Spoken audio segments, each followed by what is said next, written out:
ფილმის პრეზენტაცია საჯარის უმაღლესი საბჭოს თავმჯდომარე ავთანდილ ბერიძე ესწრებოდა. ბატონი ავთანდილი, ჩვენი სტუდიის სტუმარი გახლავთ. მოგესალმებით ბატონო ავთანდილ. მოგესალმებით, დიდი მადლობა მოწვევისათვის. ბატონო ავთანდილ, რა შტაბ-წილებებით დაბრუნდით თურქეთიდან? ძალიან დიდი შტაბ-წილებებით დავბრუნდი, აღფრთოვანებული ვარ იმ შეხვედრით, იმ პრეზენტაციით, რაც ასე მაღალ ორგანიზებულად გააკეთეს ქალაქ ესქიშაჰირში. ფაქტიურად ჩვენი მასპინძელი ესქიშაჰირის ვალი გუბერნატორი გახლდათ და ყველაფერი იყო ძალიან მაღალ დონეზე. 300-400 კაცამდე დაესწრო თვითონ ამ ფილმის პრეზენტაციას, იქამდე იყო შეხვედრები, იქამდე იყო საუბრები.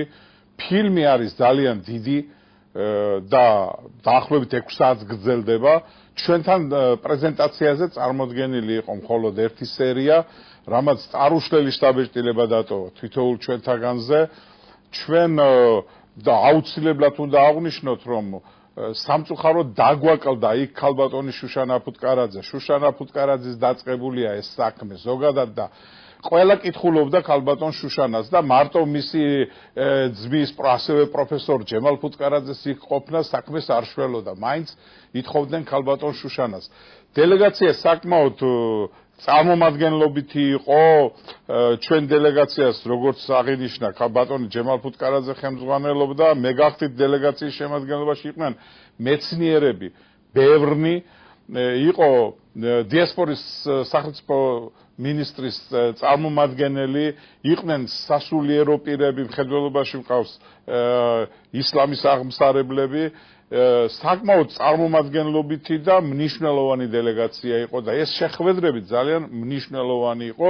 თუნდაც ის რადგან რომ გუბერნატორთან მქონდა შეხვედრა, საქმიანი სადილი დაარქვეს ამას და იქ ერთმანეთს აზრები გაუზიარეთ, თუ როგორ შეიძლება მომავალში განვავითაროთ ეს ურთიერთობები, რაც ყალიბდება, რაც ჩამოყალიბებულია საქართველოსა და თურქეთს შორის, თურქეთში მცხოვრებ ქართველებსა და ჩვენთან საქართველოში მცხოვრებ ჩვენი ურთიერთობები, როგორ შეიძლება ეს განვავითაროთ. იქ ძალიან მოწადინებული არიან.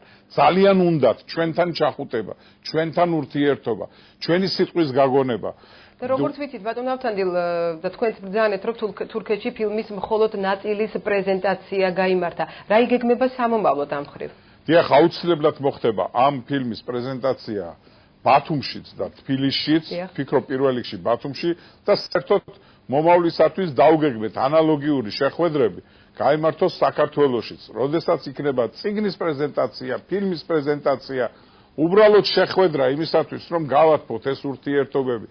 ეს ქართველები, რომლებიც ცხოვრობენ იქ, ძირითადად მუჰაჯირთა შთამომავლები, ძირითადად რუსეთ-თურქეთის ომის შემდეგ თურქეთში გადასახლებული ქართველები, ყველა მათგანმა იცის მისი გვარი, იცის მისი სოფელი, იცის მისი წინაპარი, ყავთ ნათესავები, აქვთ მისვლა-მოსვლა და ამ ადამიანთა დიდი ნაწილი არის წარმატებული ადამიანები, ან მეცნიერებაში, ან მედიცინაში, ან ბიზნესში და ძალიან კარგია, როდესაც ეს ურთიერთობები ვითარდება, იმიტომ რომ ისინი გამოადგენენ არა მარტო თავის ქვეყანას, ამ შემთხვევაში თურქეთს, არამედ საქართველოსაც, თუნდაც ის რადგან მედიკოსებთან თანამშრომლობის ერთ-ერთი ნათელი ნიშანი, რაც არის აგერ ბათუმში, სულ რამდენიმე ხანში, ორ-სამ თვეში იხსნება შესანიშნავი კლინიკა, რომელსაც ისევ და ისევ ქართველი კაცი აკეთებს ამას ყველაფერს. ბატონო ავთანდილ, ბოდიშ გიხდით, დროში შეზღუდულები ვარ და გვინდა სხვა კითხვებზე მოვისმინოთ თქვენი პასუხი.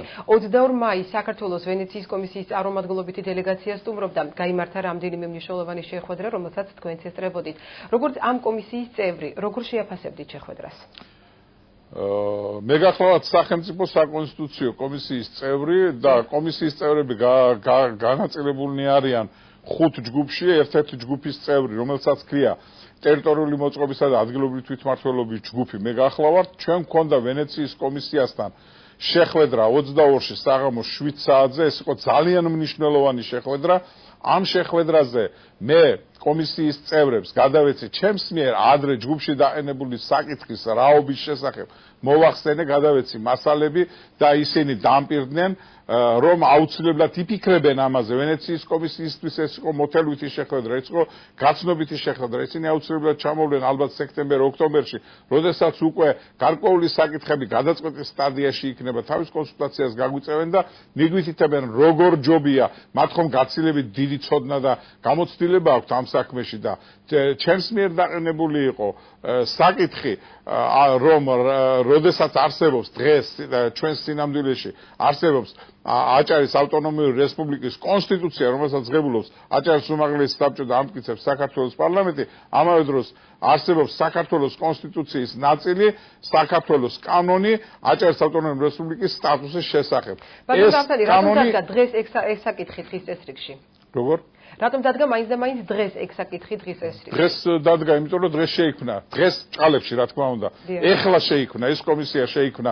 ამ კომისიამ მუშაობა დაიწყო მარტში, როდესაც მოგვეცა საშუალება, რომ დაგვეყენებია ეს საკითხი და მოგვეცა საშუალება მარტში, ეს არის ახალი საკითხი არ არის. 2004 წელს, როდესაც ეს კანონი მიიღეს, მაშინაც ვენეციის კომისიას ჰქონდა უარყოფითი დასკვნა. სწორედ ამის შესახებ მოუყევი ვენეციის კომისიას და ძალიან კარგია რომ ვენეციის კომისიის მდივანი აღმოჩნდა იმ პროცესების მონაწილე და მან კარგად იცოდა იმ დოკუმენტის შესახებ, რომელიც შედგა 2004 წლის ივნისში და მაშინდელი რეკომენდაციები არ იყო გათვალისწინებული. ეხლა გვეძლევა საშუალება გავასწოროთ ის, რაც მაშინ არ გასწორებულა და სწორედ აქეთკენ მივდივართ. გაკეთილშობილება, გაუმჯობესება, უკეთესი კონსტიტუცია, მორგებული ქვეყანაზე, ხალხზე, აი ასეც ვაკეთებ და ვფიქრობ, რომ ეს პროცესები წლის ბოლომდე გვაქვს ჩვენ ვადა. საკონსტიტუციო კომისიამ იმუშავის 1 იანვრამდე მან დადოს შედეგი. ვფიქრობ ეს შედეგი სახეზე იქნება.